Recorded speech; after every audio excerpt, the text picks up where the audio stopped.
Sí, Señor Jesús. Qué consolador es ese evangelio, ¿no es cierto, hermanos? Que no sé si pudieron escuchar bien. ¿Cuál es la gloria del Padre? ¿Cuál es la gloria? ¿Cuál es la felicidad de Dios Padre? La felicidad de Dios Padre es que ustedes den frutos y que yo dé fruto. O sea, la felicidad del Padre es que crezcamos. La felicidad del Padre es que nos realicemos como personas. El Señor no te quiere quitar nada, no te quiere robar nada. Cuando vienen las catequesis a gastar su tiempo, ponele que estamos gastando el tiempo, como algunos pueden pensar, escuchando a la catequista, no es que están perdiendo su tiempo. El Señor te está dando fuerza, te está dando savia y vigor para que crezcamos. Y es muy fuerte que esa palabra sea dicha por el apóstol San Juan, que era el más jovencito de los apóstoles, el único que se murió de viejo, no se murió por la edad. Los demás se murieron martirizados. Y acá San Juan escribe casi al final de su vida, recordándose del momento en que era joven, en que estuvo en la última cena con Jesucristo. Se recuerda de las palabras que dijo Jesús en confianza, como quiere hablar a cada uno de nosotros, los que estamos acá, seamos niños o seamos grandes, porque esa palabra no es solo para los niños que estamos acá, son para todos nosotros. Y acá aparece la misma personalidad del apóstol San Juan. El apóstol San Juan utiliza la palabra permanecer como ningún otro apóstol le utiliza. San Pablo casi nunca utiliza la palabra permanecer. Permanezcan en mí como yo permanezco en ustedes. Eso es lo que le quedó marcado de la experiencia que tuvo con Jesucristo. Y de hecho, él dio muchos frutos. Él como apóstol estaba a cargo de toda Asia Menor, salía evangelizando toda Asia Menor, desde Panfilia, Éfeso, llegó a Filadelfia y hacía giros y más giros para evangelizar.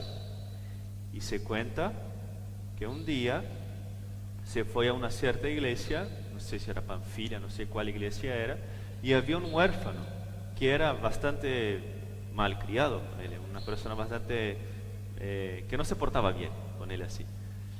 Y él, como cuando viene pasa muchos días por ahí, algunas semanas, estuvo con este niño adolescente, no sé, 16 años puede ser que tenía, y se compadece y le habla y le evangeliza y le confía este niño al obispo del lugar, y como corresponde a los apóstoles, sale de viaje otra vez y sigue haciendo su viaje.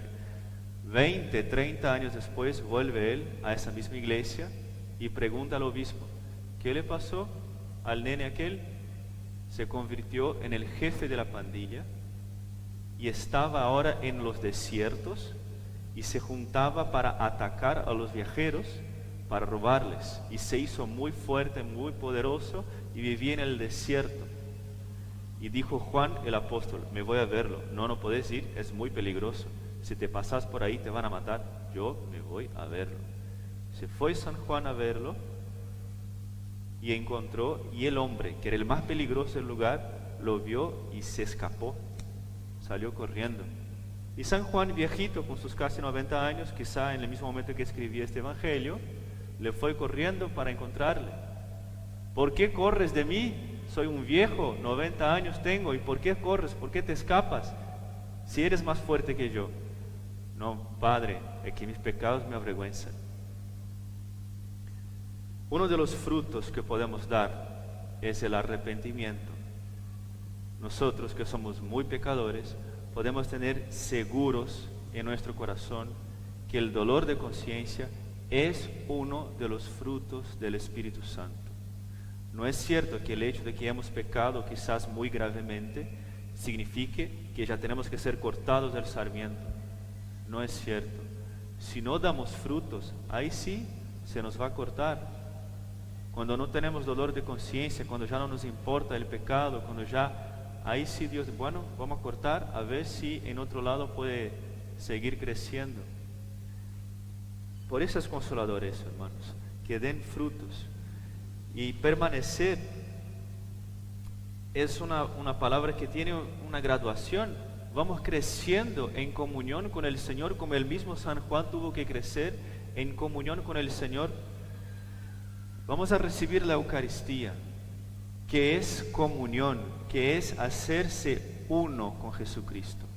La santidad no es cortar con el pecado solamente, no es simplemente limpiar el alma. Esa es una visión negativa de la santidad, que sí es cierta, pero la santidad, antes de ser un miedo del pecado, un miedo a un juez, es comunión, es unión, es tener Cristo adentro. Eso es la santidad. La santidad es alegre, es feliz, es servicial, y esos son los frutos del Espíritu Santo. Además del arrepentimiento está la amabilidad, la servicialidad, la longanimidad, la felicidad, la alegría. Esos son frutos del Espíritu Santo que estamos llamados a dar, que tiene una gradación. La primera manera de, en la Eucaristía que vamos a recibir, entrar en comunión con el Señor, es por una fe que puede ser una fe no muy profunda, cuando creemos que ahí está Dios y quizás no entremos de lleno en lo que significa la palabra que nos quiere reconstruir. La segunda manera es que ya vamos entrando más en el misterio por la sobriedad. De fe pasamos a la sobriedad, que significa ver y más o menos entender todo lo que nos pasa a nosotros. Ver cómo Dios obra en tu vida, ver cómo Dios te propone personas que te salvan, que te hablan, los catequistas, los padres, los profesores, los compañeros de trabajo, los compañeros de catequesis, los compañeros de estudio, de ver cómo el Señor te va acercando y tenemos sobriedad para darnos cuenta que sí, no hace falta embriagarnos o perder la esperanza, porque perder la esperanza es no ver nada claro.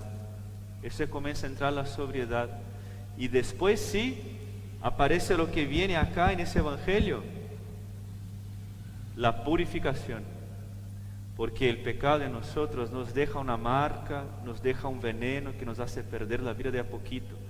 ¿Y cómo nos purificamos? Ustedes, diciendo a los apóstoles de Jesucristo, ya están limpios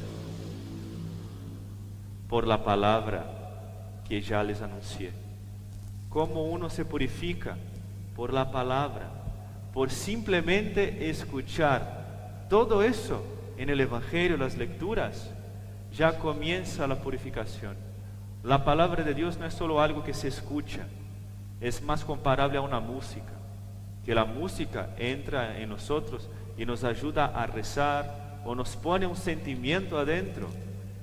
La música puede servir para las dos cosas, o nos tira a la maldad, como puede acontecer ahí con alguna música que inspira a cualquier otra cosa que no el Evangelio, o nos hace tocar el cielo. La palabra de Dios tiene ese poder. Y además, ¿quién es la palabra de Dios? ¿Quién es el verbo de Dios? Jesucristo. Por eso, hermanos, con solo escuchar estamos en el sarmiento, somos los sarmientos unidos a la vid. Aparece acá en la lectura, la segunda lectura, que es la carta de San Juan, más o menos la misma idea de permanecer en el Señor, de estar unidos al Señor, que es probar y gustar la alegría, aunque estemos en pecado, porque el Señor nos ayuda a levantarnos de nuestros pecados. Y acá aparece la primera lectura, hermanos, una persona que pasó por ese proceso, San Pablo. San Pablo tenía una inteligencia grandísima, hablaba con los griegos y hablaba con los judíos, sabía griego, sabía hebreo y era muy inteligente y todo eso, y lo ocupaba para la maldad que no estaba inconsciente, obviamente, y quería perseguir a los cristianos. Y después de su conversión aparece una persona, Bernabé, que le ayuda a entrar en la iglesia.